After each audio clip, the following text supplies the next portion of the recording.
as a senator or a member of the county assembly.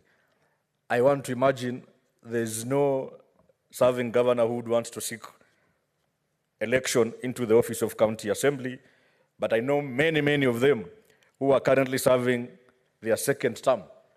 And by 2027, they will have served their full term, Mr. Speaker, are desirous of running for Senate.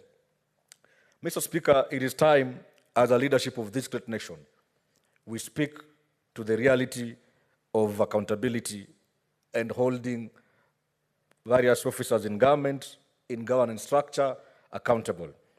Mr. Speaker, I shudder to imagine that a governor, and permit me, Mr. Speaker, what I'm about to say might fly in the face of principles of natural justice. But, Mr. Speaker, we have a governor from Isiolo County, Mr. Speaker. This governor has gone rogue, for lack of a better word, Mr. Speaker. This same governor has refused, Mr. Speaker, to honor invitations and summons from about 2 committees that I sit. I shudder to imagine if this governor serves his full term as governor and perhaps finds it fit to seek election as a senator in this honorable house, Mr. Speaker. If he is not able to submit to the oversight process as it is as a governor, what can he do when he gets to this Senate as a senator, Mr. Speaker? Mr. Speaker, we must be truly accountable to our people, Mr. Speaker. Mr. Speaker, those who will come on this floor and perhaps attempt to oppose this particular amendment bill, Mr. Speaker, will tell you one thing, Mr. Speaker, and I'm thinking ahead of them, Mr. Speaker.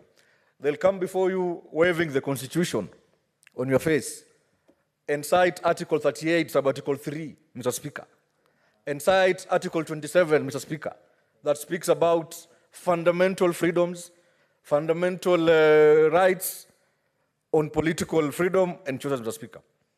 Mr. Speaker, that is a conversation as a country we should not be prepared to have for now, Mr. Speaker. I understand. I am a lawyer by profession. I understand the Constitution very well, Mr. Speaker, and I know many opponents would think this attempt by Senator Chimera to try and bar governors from coming to Senate automatically is unconstitutional, Mr. Speaker. However, Mr. Speaker, I plead with them to read that same article, Mr. Speaker, Article 38.3, Mr. Speaker.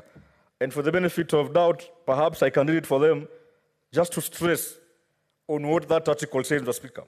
It says that every adult citizen has the right, without unreasonable restrictions, to be, number 1, registered as a voter, number 2, to vote by secret ballot in any election or referendum, and lastly, Mr. Speaker,